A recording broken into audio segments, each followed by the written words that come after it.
Maître Manik Suyenda, bonjour. Bonjour. Aujourd'hui, nous célébrons la première année de l'entrée en fonction du gouvernement souminois. Vous, en tant qu'analyste politique, quelle lecture vous faites après une année de prise de fonction du gouvernement souminois?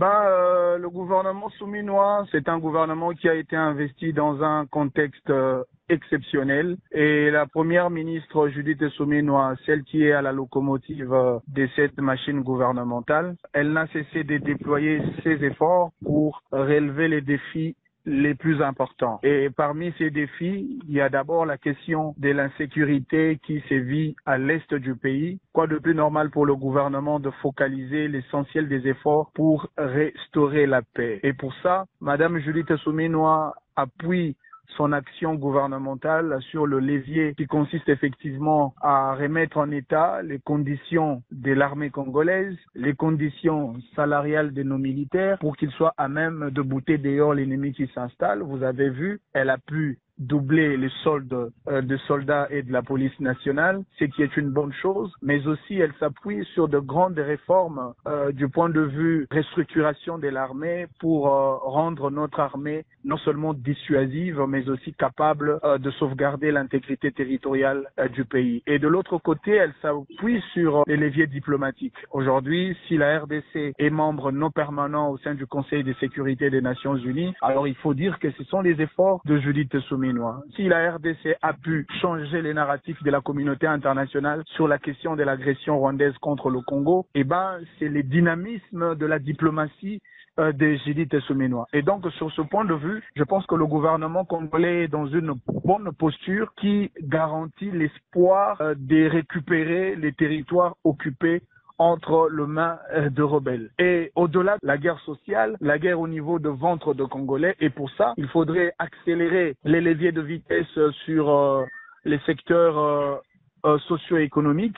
Et vous avez vu comment est-ce qu'elle a déployé des efforts pour d'abord instaurer un modèle de développement économique endogène, en voulant créer une forte capacité de productivité économique nationale. Vous avez vu, elle a participé dans plusieurs conférences, notamment la conférence de Kolwezi sur la question de corridor de Lobito, qui est un chemin ferroviaire important pour garantir davantage la plus grande activité commerciale entre la RDC, la Zambie et l'Angola. Les déficits sur l'inflation dans le marché d'échange, le dollar comme l'a toujours réclamé le peuple congolais, la stabilité monétaire est caractérisée et elle a pu effectivement gérer tous les effets inflationnistes qui créent effectivement un grand déséquilibre dans les marchés d'échange. Le prix des carburants a baissé et donc le gouvernement Judith Souminois est dans une dynamique non seulement de restaurer la paix, mais aussi de restaurer la tranquillité sociale de la vie du peuple. Et donc, pour moi,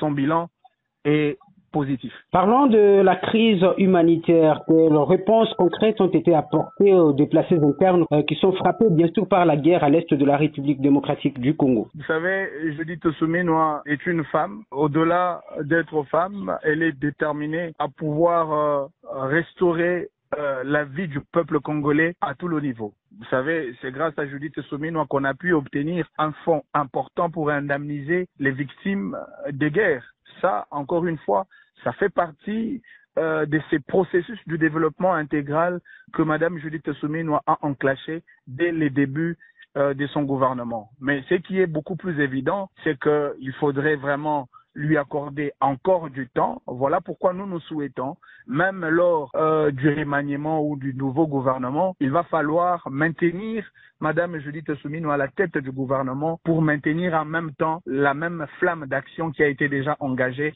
tant sur le plan diplomatique que sur le plan politique, tant sur le plan sécuritaire que sur le plan social. Parlons de la gouvernance. Comment évaluez-vous la lutte contre la corruption dans l'administration publique aujourd'hui avec plusieurs cas de détournement de fonds qui sévissent en République démocratique du Congo? Vous n'avez qu'à comparer les deux gouvernements, le gouvernement précédent et celui de Madame Judith Souminois. En termes de pourcentage, je pense qu'il y a une réduction sensible en termes de dégâts relatifs au détournement, le taux de la corruption, de la concussion et même des gabegies, fraudes fiscales.